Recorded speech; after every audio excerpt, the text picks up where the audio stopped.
Hello everyone, we are back at COP27 TV, streaming to you live from Sharm el-Sheikh in Egypt.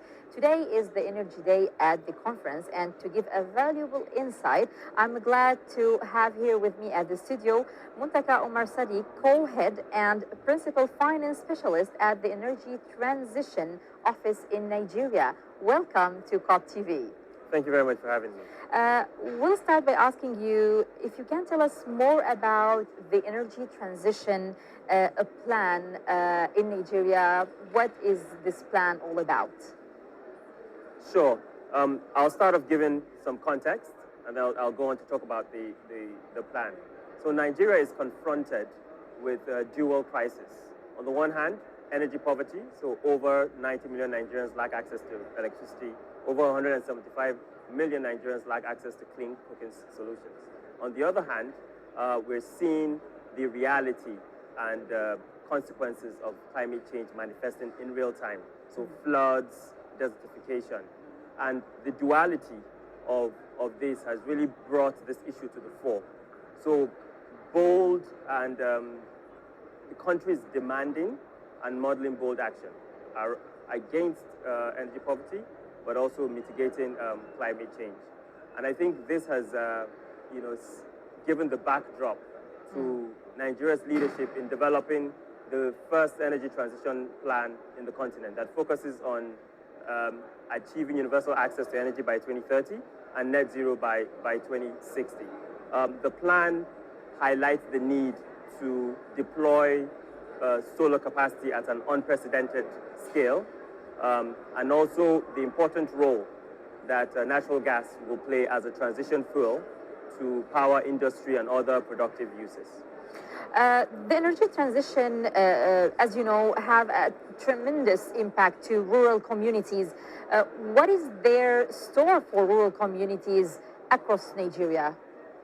So the plan recognizes and prioritizes the unfinished SDG 7 agenda, which is really around universal access to electricity, both to unserved and underserved jurisdictions or rural communities across the country. So on the one hand, in addition to strengthening existing grid capacity, our plan seeks to scale up mini-grids and solar home systems across households and SMEs in off-grid communities.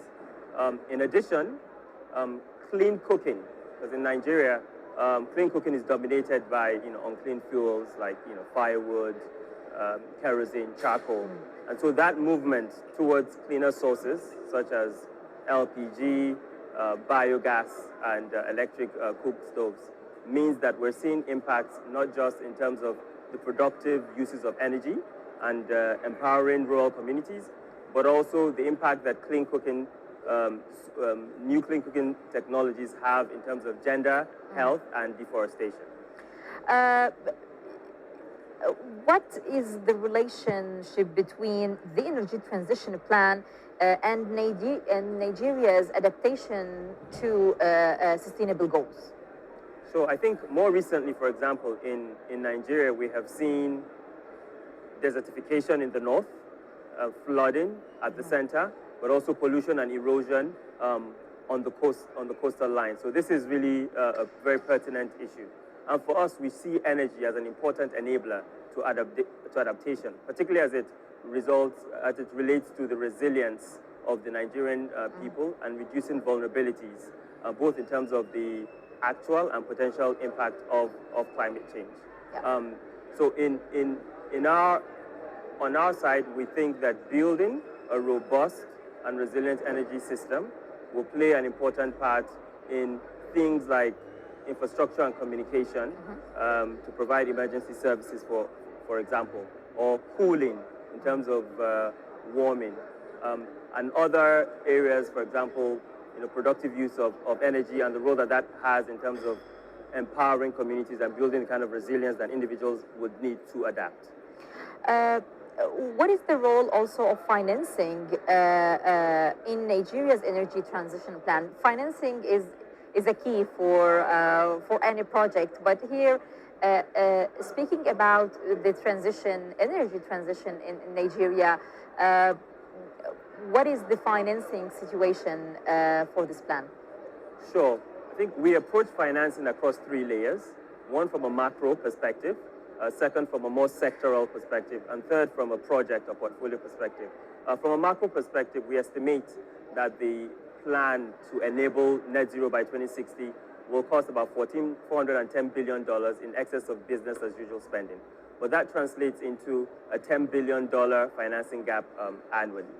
At a sectoral level, we have an investment framework that prioritizes 5 sectors. One is oil and gas, cooking, industry, transportation. And from a project perspective, we have developed a robust pipeline of projects that represents $23 billion of investment opportunity, both on and off grid, and that cuts across the energy value chain, from renewable independent power plants to interconnected mini grids to projects around gas flaring and LPG expansion initiatives. So we recognize that given the scale of the need, right, that our transition plan will require private sources of finance, international capital, but also lower cost of debts and off-balance sheet structures. So we're excited that from our conversations and engagements with stakeholders, we're seeing significant interest in supporting and investing in our energy transition efforts. Today is the Civil Society Day, as you know. What role the non-state actors can play in driving the energy transition in Africa and particularly in Nigeria? Sure. I think non-state actors from the private sector to civil society play an important role. I think to start with, for the civil society, primarily in our side around preparedness and awareness, behavior change. So for new clean cooking, for adapting clean cooking solutions, for example, but also the participation and the data dissemination required, and even the accountability for the interventions in our energy transmission. I think the civil society play an important role in holding us to account, but also helping in terms of behavior change and preparation and awareness. From the perspective of the private sector, I think there are 3 important areas. One is helping to facilitate investment as an important source of capital, but also innovation. So new technologies around clean cooking or mini grids. A lot of that comes from the private sector. And I think finally around market shaping.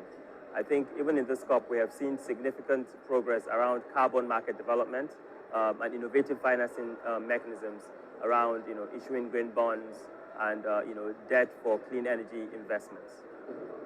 Well, at the end of this COP, Muntaqa, what do you want to see? What do you hope that you leave COP27 with?